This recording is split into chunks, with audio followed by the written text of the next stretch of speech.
ಮಹಾರಾಜ್ರೆ. ಇಷ್ಟೊಂದು ಕಠಿಣವಾದ ಸುರಕ್ಷತೆ ಇದ್ದರೂ ಕೂಡ ಆ ಕೋತಿ ಚಂದ್ರಮಣಿ ವಜ್ರವನ್ನು ತೆಗೆದುಕೊಂಡು ಹೋಯಿತು. ನಾವು ಏನು ಮಾಡಲಾಗಲಿಲ್ಲ. ಹೇಗೆ? ಈ ಸುರಕ್ಷಾ ವ್ಯವಸ್ಥೆ ರಚಿಸಿದ್ದು ಯಾರು? ಪಂಡಿತ ರಾಮಕೃಷ್ಣ. ಚಂದ್ರಮಣಿಯ ಸುರಕ್ಷತೆಯ ಜವಾಬ್ದಾರಿ ನಿಮ್ಮದಾಗಿತ್ತು, ಹೌದೋ ಇಲ್ಲವೋ? ಉತ್ತರ ನೀಡಿ, ನಾವು ನಿಮ್ಮಲ್ಲಿ ಏನೋ ಕೇಳುತ್ತಿದ್ದೇವೆ. ಕ್ಷಮಿಸಿ ಮಹಾಪ್ರಭು, ಆದ್ರೆ ಆ ಕೋತಿ ಇಲ್ಲಿಗೆ ಬಂದು ಕಳ್ತನ ಮಾಡ್ಕೊಂಡು ಹೋಗುವಷ್ಟು ಜಾಣ್ತನ ಇಲ್ಲ ಅದಕ್ಕೆ. ಇದು ಖಂಡಿತವಾಗ್ಲೂ ಪೂರ್ವ ನಿಯೋಜಿತ ಷಡ್ಯಂತ್ರ ಮಹಾಪ್ರಭು.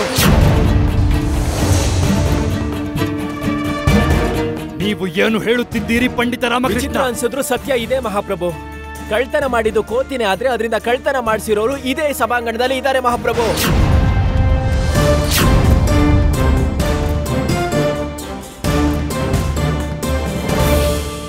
ಯಾರದು ಪಂಡಿತ ರಾಮಕೃಷ್ಣ? ಅವರೇ ಇವರು ಮಹಾಪ್ರಭು.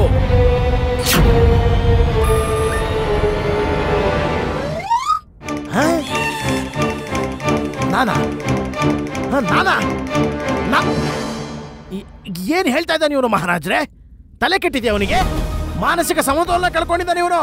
ಮಹಾರಾಜ್ರೆ, ನಾನು ರಾಜ ಪುರೋಹಿತ ತಾತಾಚಾರ್ಯನಿಗೆ ಕಳ್ಳ ಅಂತಿದ್ದಾನೆ. ಈ ರೀತಿ ಆರೋಪ ಮಾಡಿದ್ರೆ ಭೂಲೋಕವೇ ಭಸ್ಮವಾಗೋಗುತ್ತೆ, ಸೃಷ್ಟಿಯಲ್ಲಿ ವಿಕೋಪ ಆಗುತ್ತೆ, ಇಡೀ ಭೂಮಿಯಲ್ಲಿ ಕಂಪನ ಸೃಷ್ಟಿ ಆಗುತ್ತೆ, ಆಕಾಶದಿಂದ ಅಗ್ನಿ ಮಳೆ ಬೀಳುತ್ತೆ.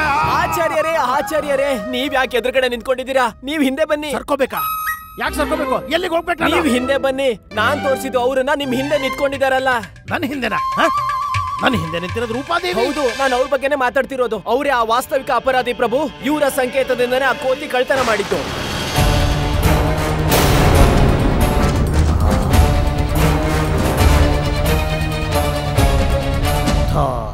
ಮಾತನ್ನ ಮೊದಲೇ ಹೇಳ್ಬೇಕಲ್ವಾ? ಬನ್ನಿ ಮುಂದಕ್ಕೆ ರೂಪಾದೇವಿ ಅವರೇ. ಇವರು ನಿಮ್ಮ ಮೇಲೆ ಆರೋಪ ಮಾಡ್ತಿದ್ದಾರೆ. ಈಗ ಉತ್ತರನ ನೀವೇ ಕೊಡ್ಬೇಕು. ಇದು ನಿಮ್ಮ ಪ್ರಶ್ನೆ. ಬನ್ನಿ ಮುಂದೆ. ನೀವೇನ್ ಹೇಳ್ತಾ ಇದ್ದೀರಾ ಪಂಡಿತ್ ರಾಮಕೃಷ್ಣ? ನಾನು ಕಳ್ಳಿನ? ಹೌದು, ನೀವೇ ಆ ವಾಸ್ತವಿಕ ಕಳ್ಳಿ. ನಿಮ್ ಸಂಕೇತದಿಂದನೇ ಆ ಕೋತಿ ಕಳ್ತನ ಮಾಡಿದ್ದು. ಸುಳ್ಳು ಆರೋಪ. ಸತ್ಯದ ಆರೋಪ. ಏನು ಮಾಡಿಲ್ಲ. ನೀವೇ ಮಾಡಿದ್ದು ರೂಪಾದೇವಿ. ನಿಮ್ಮಿಂದ ಅಲ್ಲದೆ ಬೇರೆ ಯಾರಿಂದನೂ ಸಾಧ್ಯ ಇಲ್ಲ. ಪಂಡಿತ ರಾಮಕೃಷ್ಣ, ನೀವು ನಮ್ಮ ಅತಿಥಿಗೆ ಅವಮಾನ ಮಾಡುತ್ತಿದ್ದೀರಿ. ಸಾಕ್ಷಿ ಇದೆಯೇ ನಿಮ್ಮ ಹತ್ತಿರ? ಸಾಕ್ಷಿ ಇವರೇನೆ. ಕೇಳಿ ಇವ್ರ ಹತ್ರ. ಸ್ವಲ್ಪ ದಿನದ ಹಿಂದೆ ಇವ್ರ ಕೋಣೆಗೆ ಹೋದಾಗ ಆ ಕೋತಿ ಇವರ ಕಿಟಕಿ ಬಳಿ ಏನ್ ಮಾಡ್ತಿತ್ತು ಅಂತ ಕೇಳಿ ಮಹಾಪ್ರಭು. ನಾನು ಅದಕ್ಕೆ ಹಸಿವಾಗ್ತಿದೆ ಅಂತ ತಯಾರಿ ಮಾಡ್ತಾ ಇದ್ರಿ ಅದನ್ನ. ಇದು ಇವರ ಪೂರ್ವ ನಿಯೋಜಿತ ಯೋಜನೆ ಆಗಿತ್ತು. ಒಂದು ತರಬೇತಿ ಆಗಿರೋ ಕೋತಿನ ಅರಮನೆ ಒಳಗೆ ತರೋದು ಮತ್ತೆ ಅದರಿಂದ ಕಳ್ತನ ಮಾಡಿಸೋದು ಇವರೇ ಯೋಜನೆ ಆಗಿತ್ತು. ಅದಕ್ಕೋಸ್ಕರನೇ ಇವರು ಇಲ್ಲಿಗೆ ಬಂದಿದ್ದು. ಇವರ ಗಮನ ಎಲ್ಲ ಚಂದ್ರಮಣಿ ಕದಿಯೋದ್ರಲ್ಲೇ ಇತ್ತು ಮಹಾಪ್ರಭು. ಇದು ಸುಳ್ಳು. ನಾನೇನು ಕಳ್ಳಿ ಅಲ್ಲ. ನಾನಿದನ್ನ ಕಳ್ತನ ಮಾಡಿಲ್ಲ ಮಹಾರಾಜ. ನಾನು ಎಲ್ಲ ಜೀವ ಜಂತುಗಳನ್ನು ಸಮಾನವಾಗಿ ನೋಡ್ತೀನಿ. ಆ ದಿನ ಆ ಕೋತಿ ಆಕಸ್ಮಿಕವಾಗಿ ನನ್ನ ಕೋಣೆಗೆ ಬಂತು. ನನಗನ್ನಿಸ್ತು ಅದು ಹಸಿವಲ್ಲಿದೆ ಅಂತ. ಅದಕ್ಕೆ ನಾನು ಆ ಕೋತಿಗೆ ಹಣ್ಣು ಕೊಡೋದಕ್ಕೆ ಪ್ರಯತ್ನ ಮಾಡ್ತಿದ್ದೆ. ನನಗೆ ನಿಜಕ್ಕೂ ಗೊತ್ತಿಲ್ಲ ಆ ಕೋತಿ ಎಲ್ಲಿಂದ ಬಂತು, ಯಾಕೆ ಬಂತು ಅನ್ನೋದು, ಮತ್ತೆ ಏನ್ ಮಾಡುತ್ತೆ ಅಂತಾನೂ ಗೊತ್ತಿಲ್ಲ. ನಾನು ಕಳ್ಳಿ ಅಲ್ಲ ಪಂಡಿತ ರಾಮಕೃಷ್ಣ. ಕೇವಲ ನಾನೊಂದು ಸಂಗೀತ ಪ್ರಿಯೆ.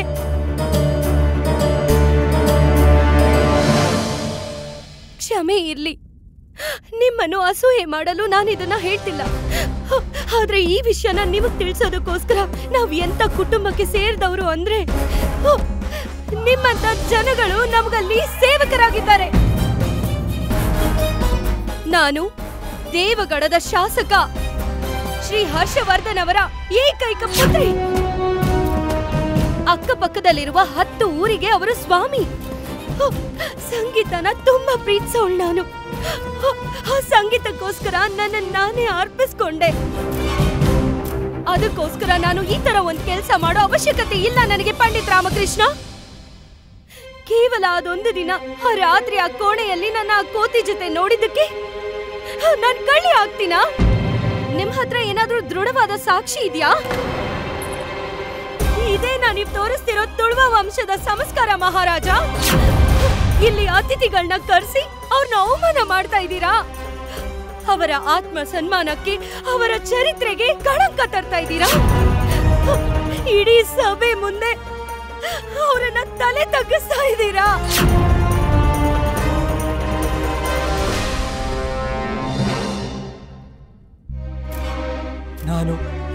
ನಾನು ಸ್ವೀಕಾರ ಮಾಡ್ತೀನಿ ಮಹಾಪ್ರಭು. ಆದ್ರೆ ನಾನು ವಾಸ್ತವಿಕ ಕಳ್ಳನ ಕಂಡುಹಿಡಿಯೋದಕ್ಕೆ ಸುಳ್ಳು ಹೇಳಿದೆ. ರೂಪದೇವಿ ಅವರು ಯಾವತ್ತೂ ಆ ಕಳ್ಳ ಆಗೋಕೆ ಸಾಧ್ಯನೇ ಇಲ್ಲ. ಅದಕ್ಕೋಸ್ಕರ ನಾನು ನಿಮ್ಮ ಹತ್ರ. ಬಹಳ ಚೆನ್ನಾಗಿದೆ. ವಾ ವಾ ವಾ ವಾ ವಾ ವಾ ಏನ್ ಹೇಳ್ತಾ ಇದ್ದಾನೆ ಮಹಾರಾಜ, ಏನ್ ಹೇಳ್ತಾ ಇದ್ದಾನೆ? ಮೊದಲು ಯಾರಿಗೆ ಹೇಗಾದ್ರೂ ಸರಿ ಅವಮಾನ ಮಾಡ್ಬಿಡೋದು, ಆಮೇಲೆ ಕೇಳ್ಕೊಳ್ಳೋದವ್ರನ್ನ ನಮ್ಮಿಂದ ತಪ್ಪಾಗೋಯ್ತು ಅಷ್ಟೇ ಆಯ್ತಾ? ಊಸರವಳಿಗೂ ಬಣ್ಣ ಬದಲಿಸೋದಕ್ಕೆ ಸಮಯ ತಗೊಳುತ್ತೆ ಮಹಾರಾಜರೇ. ಆದ್ರೆ ನಮ್ಮ ಈ ವಿಶೇಷ ಸಲಹೆಗಾರ ಮಹೋದ್ಯರು ತಾಳ ಹಾಕೋಷ್ಟರಲ್ಲಿ ಬಣ್ಣ ಬದಲಾಯಿಸ್ತಾರೆ. ಅವರೇ ಹೇಳ್ತಾ ಇದ್ರು ರೂಪಾದೇವಿ ಅಪರಾಧಿ ಅಂತ. ಆದ್ರೆ ಆಕೆ ಸ್ವಯಂ ಪ್ರಮಾಣ ಮಾಡಿ ತಾನು ನಿರಪರಾಧಿ ಅಂತ ಹೇಳಿದ ಮೇಲೆ ಭಯದಿಂದ ಈ ತರ ಬಣ್ಣವೇ ಬದಲಾಗೋಯ್ತು. ಮತ್ತೆ ಈಗ ಹೇಳ್ತಾ ಇದ್ದಾರೆ ತಪ್ಪಾಗೋಯ್ತು ನಮ್ಮಿಂದ. ಈತ ನಮ್ಮ ದರ್ಬಾರಿನ ಬುದ್ಧಿವಂತ, ಚಾಣಕ್ಯ ವ್ಯಕ್ತಿತ್ವ, ವಿಶೇಷ ಸಲಹೆಗಾರ ಮಹೋದ್ಯಯ. ಇವನಿಗೆ ಸ್ವಯಂ ಆತನ ಮೇಲೆ ಭರವಸೆ ಇಲ್ಲ. ಇಂಥ ಮನುಷ್ಯನಿಗೆ ಕೊಟ್ರ ನೀವು ಚಂದ್ರಮಣಿಯ ಸುರಕ್ಷತೆಯ ಜವಾಬ್ದಾರಿಯನ್ನ. ಈಗ ಚಂದ್ರಮಣಿ ಆಚೆ ಹೇಗೋಯ್ತು ಅಂತ ಕೇಳಿಸ್ಕೊಂಡ್ರೆ ಹಾಸ್ಯಾಸ್ಪದವಾಗಿದೆ. ಮತ್ತೆ ಅದರ ಆರೋಪವನ್ನು ಅತಿಥಿಗಳ ಮೇಲೆ ಹಾಕ್ತಾ ಇದ್ದಾರೆ. ಇವನು ಅವನ ಜವಾಬ್ದಾರಿಯನ್ನ ಸರಿಯಾಗಿ ಮಾಡಿಲ್ಲ ಮಹಾರಾಜರೇ. ಇವನೇ ಚಂದ್ರಮಣಿ ಕಳ್ಳತನವಾಗಿದೆ ಮಹಾರಾಜರೇ. ಈ ವ್ಯಕ್ತಿಯನ್ನ ಈಗಲೇ ಈ ಸಮಯದಲ್ಲಿ ಅತಿ ಕಠಿಣವಾದ ಶಿಕ್ಷೆಯನ್ನ ಕೊಡಿ. ಇಲ್ಲೇ ನ್ಯಾಯ ಮಾಡಿ.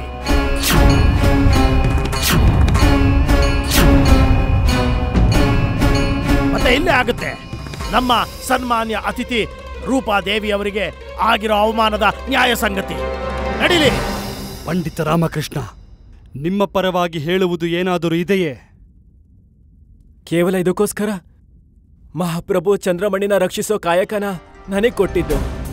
ಅದನ್ನ ಸುರಕ್ಷಿತವಾಗಿ ಅರಮನೆಗೆ ತರೋ ಜವಾಬ್ದಾರಿನೂ ನಂದೆ. ನಾನು ಖಂಡಿತ ತರ್ತೀನಿ ಮಹಾಪ್ರಭು. ಚಂದ್ರಮಣಿ ಅರಮನೆನ ಖಂಡಿತ ನೋಡುತ್ತೆ. ಮಹಾಪ್ರಭುಗಳು ತಮ್ಮ ಕೈಯಾರೆ ಭಗವಂತ ಗಣೇಶನ ಪಾದಕ್ಕೆ ಅರ್ಪಿಸ್ತೀರಾ. ನಿಮ್ಮ ಸಂಕಲ್ಪ ಖಂಡಿತವಾಗ್ಲೂ ಪೂರ್ಣಗೊಳ್ಳುತ್ತೆ ಮಹಾಪ್ರಭು. ನಾನು ನಿಮಗೆ ವಚನ ನೀಡ್ತಿದ್ದೀನಿ. ನಾನು ಒಪ್ಕೋತೀನಿ, ರೂಪದೇವಿಯವರ ವಿಷಯದಲ್ಲಿ ನಾನು ತಪ್ಪು ಹೇಳಿದೆ. ಇದಂತೂ ಸತ್ಯ. ಆ ಕೋತಿನ ಬಳಸ್ಕೊಂಡು ಆ ವಜ್ರನ ಕದಿಯೋದು ಪೂರ್ಣ ನಿಯೋಜಿತ ಉಪಾಯ ಮಹಾಪ್ರಭು. ಅದು ಹಾಗೆ ಆಗಿದೆ. ಖಂಡಿತವಾಗ್ಲೂ ನಾವು ಆಹ್ವಾನ ಕೊಟ್ಟಿರೋ ಕಲೆಗಾರರು ಅಥವಾ ಸಭಾಂಗಣದಲ್ಲಿರೋ ನಮ್ಮ ಅತಿಥಿಗಳು ಯಾರಾದ್ರೂ ಒಬ್ರು. ನಾನು ನಿಮ್ಮ ಹತ್ರ ಬೇಡ್ಕೊಳ್ತಿದ್ದೀನಿ ಮಹಾಪ್ರಭು, ನನಗೆ ಚಂದ್ರಮಣಿನ ಅರಮನೆಗೆ ತರೋದಕ್ಕೆ ಸ್ವಲ್ಪ ಕಾಲಾವಕಾಶ ಕೊಡಿ ಮಹಾಪ್ರಭು. ಮತ್ತೆ ಈ ಸಭಾಂಗಣದಲ್ಲಿ ಉಪಸ್ಥಿತರಿರೋ ಪ್ರತಿ ಅತಿಥಿಗಳಿಗೂ ಈ ಸಭಾಂಗಣದಿಂದ ಹೊರಗಡೆ ಹೋಗೋದಕ್ಕೆ ಅವಕಾಶ ಕೊಡಬೇಡಿ ಮಹಾಪ್ರಭು. ಯಾಕೆ ಅಂದ್ರೆ ಆ ವಾಸ್ತವಿಕ ಕಳ್ಳ ಇಲ್ಲೇ ಇದ್ದಾರೆ. ಮತ್ತೆ ಚಂದ್ರಮಣಿ ಮತ್ತೆ ಅವನ ಕೋತಿಯ ಜೊತೆಗೆ ಸಭಾಂಗಣದಿಂದ ಹೊರಗಡೆ ಹೋಗೋ ಅವಕಾಶ ಸಿಗಬಾರ್ದು ಮಹಾಪ್ರಭು. ಮಹಾರಾಜರೇ, ಈತನ ಮಾನಸಿಕ ಆರೋಗ್ಯ ಸರಿ ಇಲ್ಲ. ನಮ್ಮ ನಿವೇದನೆ ಏನಂದ್ರೆ ಇವನಿಗೆ ಮೊದಲು ಮಾನಸಿಕ ಚಿಕಿತ್ಸೆಯನ್ನು ಕೊಡಿಸಿ, ಅವನು ಮೊದಲು ಉಪಚಾರವನ್ನ ಮಾಡಿಸಿ, ನಂತರ ಇವನೊಟ್ಟಿಗೆ ಮಾತಾಡಿ. ನೀವು ಸ್ವಲ್ಪ ನೀವು ತಾಳ್ಮೆಯಿಂದ ಇರಿ ಆಚಾರ್ಯರೇ. ಪಂಡಿತ ರಾಮಕೃಷ್ಣನ ಪೂರ್ತಿಯಾಗಿ ಪೂರ್ತಿ ಮಾತಾಡಬೇಕು ಮಂತ್ರಿಗಳೇ. ಏನ್ ಪೂರ್ತಿ ಮಾತು? ಈಗ ಸ್ವಲ್ಪ ಹೊತ್ತಿಗೆ ಮುಂಚೆ ಅತಿಥಿಗಳ ಮೇಲೆ ಅಪರಾಧವನ್ನ ಹೊರಿಸಿ ಈಗ ಹೇಳ್ತಾ ಇದ್ದಾರೆ ಅವ್ರನ್ನ ಬಂದಿ ಮಾಡಬೇಕು ಅಂತ. ಆದ್ರೆ ಮಹಾರಾಜರೇ, ನಾವಂತೂ ಆಚಾರ್ಯರು ಸರಿಯಾಗಿ ಹೇಳುತ್ತಿದ್ದಾರೆ. ನಾವು ನಮ್ಮ ಅತಿಥಿಯರೊಂದಿಗೆ ಈ ರೀತಿ ಪ್ರವರ್ತಿಸಲು ಹೇಗೆ ಸಾಧ್ಯ ಮಹಾಮಂತ್ರಿಗಳೇ? ಎಲ್ಲ ಅತಿಥಿ ಗಣ್ಯರು ತಮ್ಮ ತಮ್ಮ ಕೋಣೆಗೆ ಹೋಗಬಹುದು. ಹಾಗೂ ನಿಮಗೆ ಇಲ್ಲಿ ನಡೆದ ಈ ಅವಮಾನಕ್ಕಾಗಿ ನಮಗೆ ಬೇಸರವಿದೆ. ನೀವು ಹೊರಡಬಹುದು.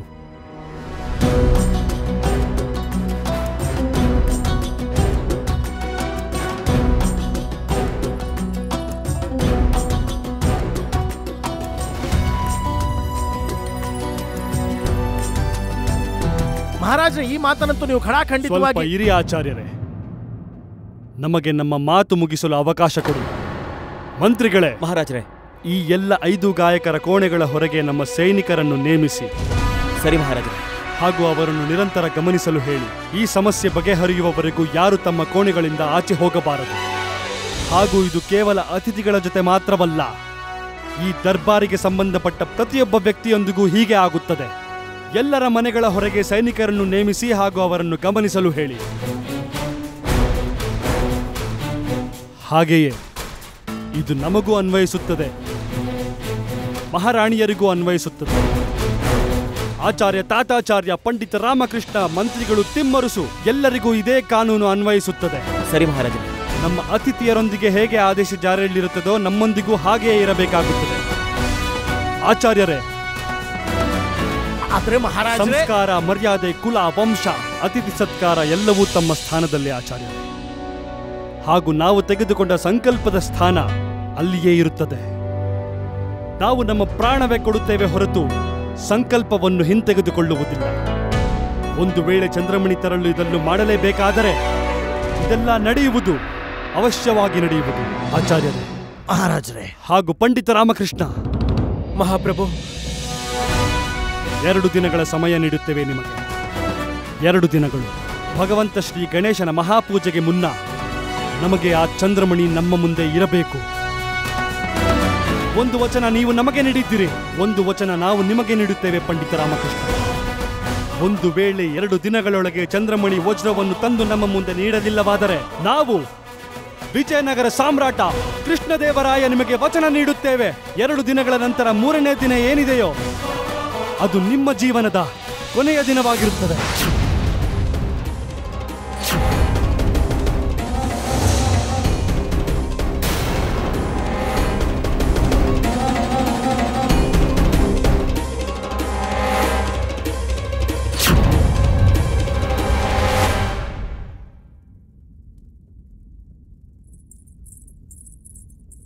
ಪಂಡಿತ ರಾಮಕೃಷ್ಣ, ನಮಗೆ ಈಗಲೂ ನಿಮ್ಮ ಮೇಲೆ ವಿಶ್ವಾಸವಿದೆ.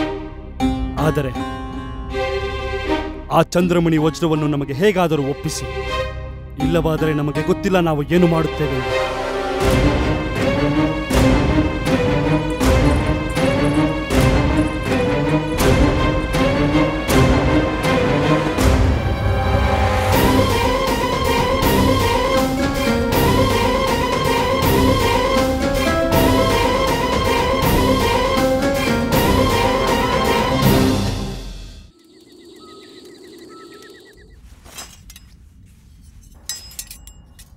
ಅಯ್ಯೋ ಅಮ್ಮ, ಶಾರದಾ, ಗುಂಡಪ್ಪ, ಇಲ್ಲಿ ಏನ್ ನಡೀತಿದೆ? ನೋಡ್ತಿಲ್ವಾ? ಎಲ್ಲ ಕತ್ತುತ್ತಾ ಹಾ, ಇದೀನಿ. ಕಾಣಿಸ್ತಿದೆ ಗಂಟು ಮುಟ್ಟೆ ಕಟ್ತಿರೋದು. ಯಾಕೆ ಕಟ್ತಿದ್ದೀರಾ? ನಾವೆಲ್ಲಾದ್ರೂ ಹೋಗ್ತಿದೀವಾ? ಹೋಗ್ತಾ ಇದೀವಲ್ಲ, ನಾವೆಲ್ಲ ಎಲ್ಲಿಗೆ? ಅನೇಬಲ ಎಲ್ಕೊಳ್ಕೊಂತ. ಅಯ್ಯೋ ಮೋಟುದ ದಾರ್ಶನಿಕ, ಸರಿಯಾಗಿ ಹೇಳು. ಅಮ್ಮಗೆ ಹೋಗ್ ತೇಳು, ಅಮ್ಮನೆ ಗಂತು ಮುತ್ತ ಕತ್ತಕ್ ತೇಳಿದು. ಅಮ್ಮ, ಈ ಗುಂಡಪ್ಪ ಏನ್ ಹೇಳ್ತಿದ್ದಾನೆ? ನಾವ್ ಎಲ್ಲಿಗೆ ಹೋಗ್ತಿದೀವಿ? ಹಣೆ ಬರಹ ಕರ್ಕೊಂಡು ಹೋಗೋ ಕಡೆ. ಅಯ್ಯೋ ಹಾ, ಈ ಉತ್ತರ ಗುಂಡಪ್ಪ ಕೊಟ್ಟಾಯ್ತು. ಇದೆಲ್ಲದಕ್ಕೂ ಮೊದ್ಲು ನಾವ್ ಎಲ್ಲಿಗೆ ಹೋಗ್ತಿದೀವಿ? ಎತ್ಕೋ. ಏನ್ ಎತ್ಕೋಬೇಕು? ಈ ಗಂಟೆ ನಿಂತ್ಕೊಂಡು ನಿನ್ ಬಟ್ಟೆನು ಹಾಕಿ ಮತ್ತೆ ಗಂಟ್ ಕಟ್ಟು. ಯಾಕೆ? ಯಾಕ? ನಿಮ್ ಪ್ರವೃತ್ತಿ ಹಾಗೆ ಅಲ್ವಾ ಇರೋದು? ಪ್ರತಿದಿನ ಮಹಲಿಗೆ ಹೋಗಿ ಪದೇ ಪದೇ ಎಡವಟ್ ಮಾಡ್ಕೊಂಡು ಬರ್ತಾ ಇರೋದು. ಹೀಗಿದ್ದಾಗ ಯಾವಾಗ ಬೇಕಾದ್ರೂ ಈ ಮನೆಯಿಂದ ನಮ್ಮನ್ನ ಓಡಿಸಬಹುದಲ್ವಾ? ಅದಕ್ಕೆ ನಾವು ತಯಾರಾಗಿರೋದ್ರಲ್ಲಿ ಏನ್ ತಪ್ಪು? ಏನ್ ಹೇಳ್ತಿದ್ದಾರೆ? ಅವ್ರೇನ್ ದೊಣ್ಣೆ ಕೊಟ್ಟಿದ್ರಾ? ಇಲ್ಲ. ಏನಾದ್ರೂ ಸನ್ನೆ? ಇಲ್ಲ. ಹಾಗಿದ್ಮೇಲೆ ನಾನೇ ತಾನೇ ಮಾತಾಡ್ತಾ ಇರೋದು. ಓ, ಯಾರು ಎಲ್ಲಿಗೂ ಹೋಗ್ಬೇಕಾಗಿಲ್ಲ. ಪ್ರತಿದಿನ ಏನಾದ್ರೂ ಕೆಟ್ಟ ವಿಷಯ ತಗೊಂಡೆ ಮನೆಗ್ ಬರ್ತೀಯಾ? ಅಷ್ಟೆಲ್ಲ ಕಷ್ಟಪಟ್ಮೇಲೆ ಆ ಸಿಂಧೂರ ಪಟ್ಟದ ಸಮಸ್ಯೆಯಿಂದ ಆಚೆ ಬಂದ್ವಿ. ಅಷ್ಟಲ್ಲೇ ಮತ್ತೊಂದ್ ಸಮಸ್ಯೆ, ಚಂದ್ರಮಣಿ ಕಳ್ತನ ಆಗೋಯ್ತು. 2 ದಿನದಲ್ಲಿ ಹುಡುಕ್ ತರ್ಬೇಕು, ಇಲ್ಲ ಅಂದ್ರೆ ಜೀವ ಕಳ್ಕೋಬೇಕು. ನಮಗ್ ಸಾಕಾಗ್ ಹೋಗಿದೆ ನಿನ್ನ ಕಿರಿಕಿರಿ ಕೇಳಿ ಕೇಳಿ. ಭಯದಲ್ಲೇ ಜೀವಿಸ್ತಾ ಇದೀವಿ. ನಮ್ಮನ್ನೆಲ್ಲ ಒದ್ದು ಈ ಮನೆಯಿಂದ ಯಾವಾಗ ಆಚೆ ಹಾಕ್ತಾರೋ ಅಂತ. ಅದಕ್ಕೇನೆ ಮುಂಚೆನೆ ಸಿದ್ಧರ ಕೂತಿದೀವಿ. ಅದನ್ನ ಅವ್ರು ಹೇಳಿದ್ದ? ಅವ್ರು ದೊಣ್ಣೆ ಕುಟ್ಟಿದ್ರು ತಾನೆ? ಹಾ. ಸಂಧೆ ಮಾಡಿದ್ರು ತಾನೆ? ಹಾ. ಮತ್ತೆ ಅವರೇ ತಾನೇ ಹೇಳ್ತಾ ಇರೋದು? ಮತ್ತೇನೋ ಹೇಳ್ತಿದ್ದಾರೆ. ಹಾ ಹೇಳಿ. ಪಾಪ ಯಾಕೆ ಅವನಿಗೆ ಬೈತಾ ಇದೀಯಾ? ಸುಸ್ತಾಗಿ ಬಂದಿದ್ದಾನೆ, ಅವನಿಗೆ ವಿಶ್ರಾಂತಿ ತಗೊಳಕ್ ಬಿಡು. ಅಮ್ಮೋ, ದರ್ಬಾರಲ್ಲಿ ಇಂಥದೆಲ್ಲ ಆಗ್ತಾನೆ ಇರುತ್ತೆ. ಪಾಪ ನನ್ ಮಗ ಎಲ್ಲಿವರೆಗೂ ಇದನ್ನ ಅನುಭವಿಸ್ತಾ ಇರ್ಬೇಕು. ಹೋಗಿ ಅವನ್ಗೆ ಊಟ ಬಡ್ಸು, ಅವ್ನ್ ಹೋಗಿ ನಿದ್ದೆ ಮಾಡ್ಲಿ. ಅಮ್ಮ, ಇದನ್ನ ನೀವೇ ಹೇಳ್ತಾ ಇದ್ದೀರಾ? ಅಯ್ಯೋ, ಅಮ್ಮನ ಎತ್ಕೊಂಡು ಯಾವ್ದಾದ್ರೂ ವೈದ್ಯರ ಹತ್ರ ನಡೀರಿ ಈಗ. ಅಮ್ಮನ ಆರೋಗ್ಯ ಸರಿ ಇಲ್ಲ ಅಂತ ಅನ್ಸುತ್ತೆ. ಸರಿಯಾಗಿ ಹೇಳ್ದೆ ಶಾರದಾ. ಮೀನು ಮೇಲ್ಮುಖವಾಗೂ ಈಜುತ್ತೆ, ಆಮೇಲೆ ಜೋರಾಗಿ ಓಡ್ಬೋದು, ಕಾಗೆ ಹಾಡಬಹುದು, ಸರ್ಪ ಸೀದಾ ಹೋಗ್ಬೋದು. ಆದ್ರೆ ಅಮ್ಮ ದೊಣ್ಣೆನ ಬಿಟ್ಟು ನನಗ್ ಹೊಡಿದೆ, ಬಡಿದೆ, ಬೈದೆ. ಹೇಗಿರೋಕ್ ಸಾಧ್ಯ? ಸತ್ಯ ಹೇಳ್ಬೇಕು ಅಂದ್ರೆ ಅಮ್ಮನಿಗೇನೋ ಹುಷಾರಿಲ್ಲ ಅಂತ ಕಾಣುತ್ತೆ. ಅವ್ರು ಹೇಳ್ತಾ ಇದಾರೆ ಅವ್ರಿಗೇನು ಆಗಿಲ್ವಂತೆ, ಅವ್ರ ಆರೋಗ್ಯ ಸರಿಯಾಗೇ ಇದೆ. ನೀನ್ ಹೋಗಿ ಊಟ ಮಾಡಿ ವಿಶ್ರಾಂತಿ ತಗೋ.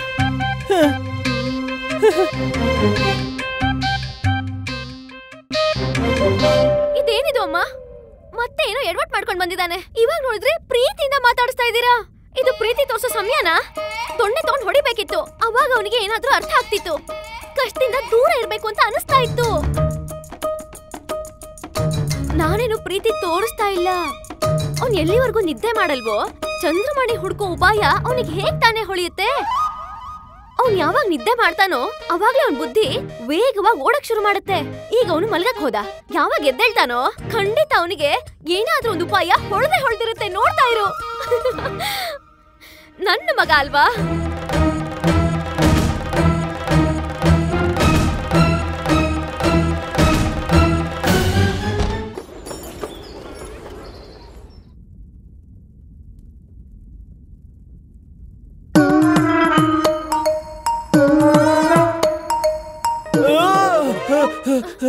ಏನಾಗ್ತಿದೆ? ಬೆಳಗ್ಗೆನೆ ಹೆದರ್ಸ್ತೀರಲ್ಲ.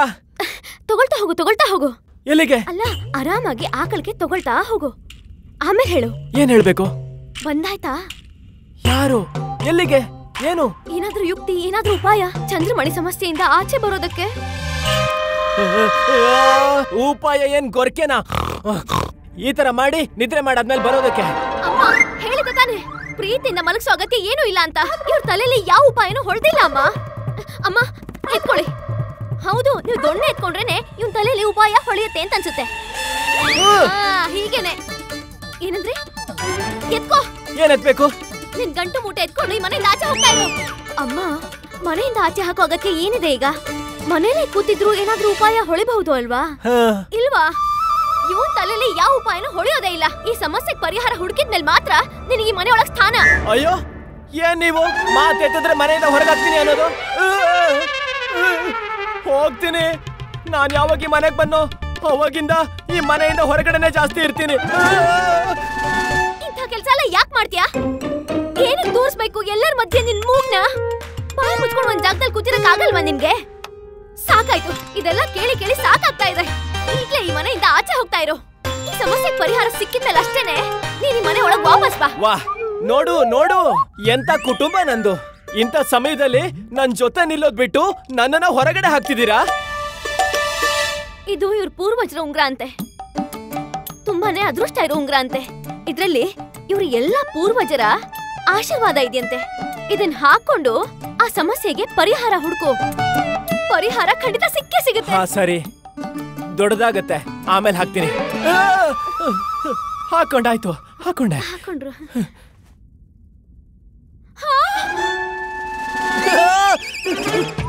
ಹೋಗ್ತಿದ್ದೀನಿ ಹೋಗ್ತಿದ್ದೀನಿ ಹೋಗ್ತಿದ್ದೀನಿ.